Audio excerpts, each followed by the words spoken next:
Decir que tenemos fe es fácil, pero ¿cómo se ve esa fe cuando llegan las pruebas? ¿Cómo se ve esa fe cuando llega el enojo? ¿Cómo tratamos a las personas que son diferentes a nosotros? ¿Y qué hacemos cuando nadie nos está viendo? Y la carta de Santiago habla justamente de eso. Santiago, también conocido como Jacobo, es medio hermano de Jesús. No era uno de los 12. Era el medio hermano de Jesús. Él era un hombre muy sabio. Y en esta carta encontramos un verdadero legado de sabiduría para los seguidores de Cristo. El libro comienza como una carta dirigida a las comunidades de Israel. Y tiene un enfoque diferente a las cartas que tiene Pablo, por ejemplo. Que nos habla muchas veces y pone en la mesa lo que está haciendo mal la iglesia a la que le están mandando la carta. Santiago no se centra tanto en corregir problemas, sino que nos entrega principios profundos sobre cómo tener una vida de fe verdadera. Y esto comienza hablando de algo que muchas personas no quieren atravesar: las pruebas. Si nos pudiésemos evitar las pruebas, qué bueno sería, ¿no? Pero no, en realidad no es así. Y acá Santiago nos explica por qué. En el versículo 3 nos dice: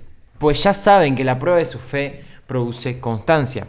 Y después se explica que la constancia debe llevar a feliz término la obra, para que seamos perfectos e íntegros, sin que nos falte nada. Santiago nos está mostrando que necesitamos pasar por pruebas para llegar a la meta. Y la meta es ser íntegros. Pero no podemos llegar a una meta sin constancia. De la constancia viene la excelencia. Escuché una vez una frase que decía: la excelencia es nada más y nada menos que el resultado de un montón de repeticiones de una acción simple y cotidiana. Y creo que esto puede aplicarse a nuestra vida espiritual. No nos convertimos en personas íntegras de un día para el otro. Es a través de pequeñas decisiones día tras día. Elegir obedecer, elegir perdonar, elegir orar, elegir leer la palabra, elegir hacer lo correcto incluso cuando nadie te ve. Y justamente en el versículo 5 Santiago nos recuerda algo muy importante.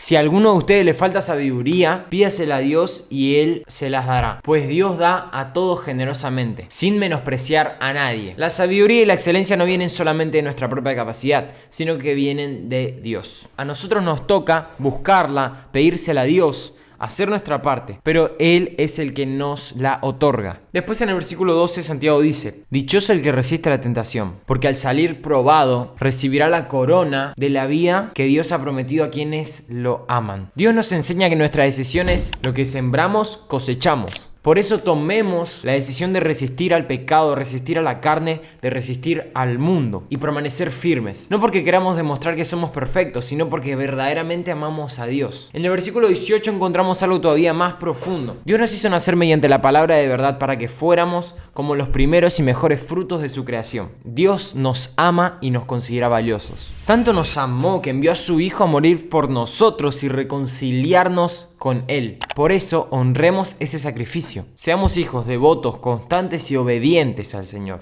Intentemos vivir en integridad por amor a Él. Y demostremos nuestro amor con acciones, no solamente con nuestras palabras. Santiago continúa diciendo en los versículos 19 y 20: todos deben estar listos para escuchar y ser lentos para hablar y para enojarse, pues la ira humana no produce la vida justa que Dios quiere. ¿Cuántas veces nos encontramos en situaciones conflictivas, en una discusión, una provocación, una pelea, un enojo, una situación injusta? Y nuestra primera reacción es dejarnos llevar por la ira. Pero Santiago nos recuerda que nuestra carne no puede reinar. Tenemos que dejar que el espíritu hable más fuerte. Es fácil caer en la ira, pero necesitamos aprender a dominar nuestras reacciones y recordar la palabra de Dios. Porque Dios nos pide que amemos al prójimo. Y obedecer esto también es una forma de mostrar nuestro amor por Él. ¿Qué es la verdadera religión? En el versículo 27 nos dice: la religión pura y sin mancha delante de Dios, nuestro Padre, es esta: atender a los huérfanos y a las viudas en sus aflicciones y conservarse limpio de la corrupción del mundo. Algunos encierran la religión en reglas y rituales, etc. Pero Santiago muestra algo diferente. La verdadera fe se evidencia en una vida transformada por Cristo. El pecado rompió nuestra comunión con Dios, pero Cristo vino a reconciliarnos con el Padre.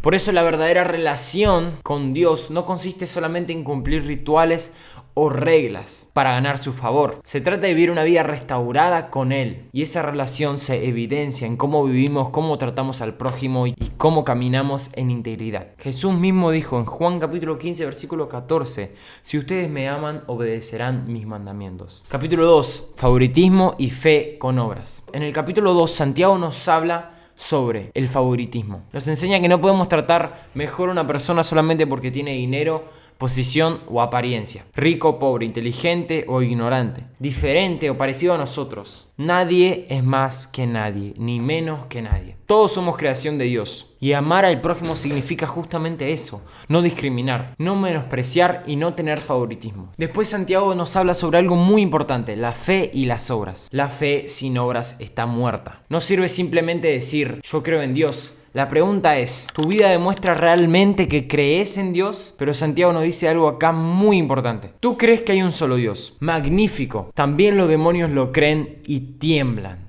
El otro día escuché una frase que decía: si crees en Dios pero no lo amas tanto como para obedecerlo, haces lo mismo que Satanás hace. Entonces, la verdadera fe produce acción. La verdadera fe produce obediencia. La verdadera fe cambia nuestra manera de vivir.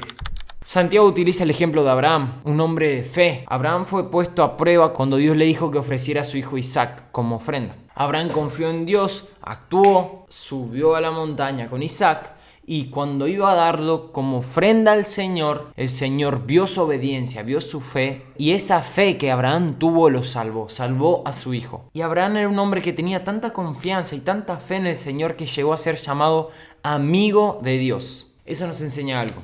La fe verdadera no solamente se cree, se vive. Capítulo 3, el poder de la lengua. Después Santiago nos empieza a hablar sobre algo que todos tenemos pero que no muchas veces sabemos controlar: la boca, la lengua, el habla. De nuestra boca pueden salir dos tipos de palabras: que construyen o que destruyen.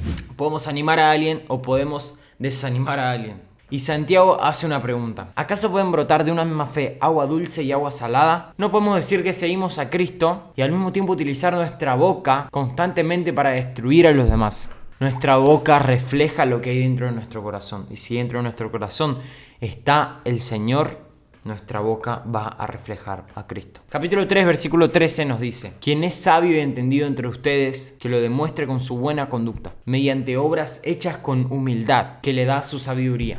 Y acá Santiago nos presenta dos tipos de sabiduría: la sabiduría que Dios nos da y la sabiduría humana y terrenal. La sabiduría que Dios nos da, la que viene de Dios, nos otorga humildad, paciencia, bondad, gentileza, compasión. Y Santiago específicamente nos dice que es imparcial y sincera, que es pura, es pacífica y bondadosa. Y después está la sabiduría humana: las envidias amargas, las rivalidades y las acciones malvadas. Una está guiada por Dios y otra está guiada por la carne, por el cuerpo, por el mundo, por el enemigo. Entonces pregúntate, ¿qué sabiduría está guiando tu vida? Capítulo 4. Someternos a Dios. En el capítulo 4 Santiago nos habla de las pasiones y los deseos que existen dentro de nosotros. Muchas veces sentimos la necesidad de satisfacer estos deseos a cualquier costo, pero Santiago nos advierte sobre esto, sobre la amistad con el mundo y la enemistad con Dios. Santiago nos advierte sobre la amistad con el mundo y nos llama a someternos a Dios. Nos dice: sométanse a Dios y resistan al diablo, y él huirá de ustedes. Cuando nuestra relación con Dios está fuerte, cuando nuestro amor por Él está firme y decidimos vivir para Él, tenemos que resistir a aquello que intenta alejarnos. Y si caemos no significa que todo terminó. Tenemos que reconocer nuestros pecados y humillarnos delante de Dios. Volver a Él y confiar en que en el momento correcto Él nos levantará. Por eso Santiago nos está llamando a algo muy sencillo de decir, pero algo muy difícil de vivir: una vida coherente a nuestra fe. Capítulo 5, y para encerrar, perseverar y orar. Santiago comienza advirtiendo sobre las riquezas. Habla de personas que acumulan riquezas y se creen superiores a los demás. Y les recuerda que cada persona va a cosechar aquello que haya sembrado. Por eso tenemos que estar atentos a nuestras decisiones, porque la venida de Cristo está cerca. Mantengámonos firmes y perseverantes en el Señor. Esperemos con paciencia y no nos dejemos vencer por la carne. Y Santiago decide cerrar con algo fundamental: la oración. Habla sobre el poder de la oración de fe.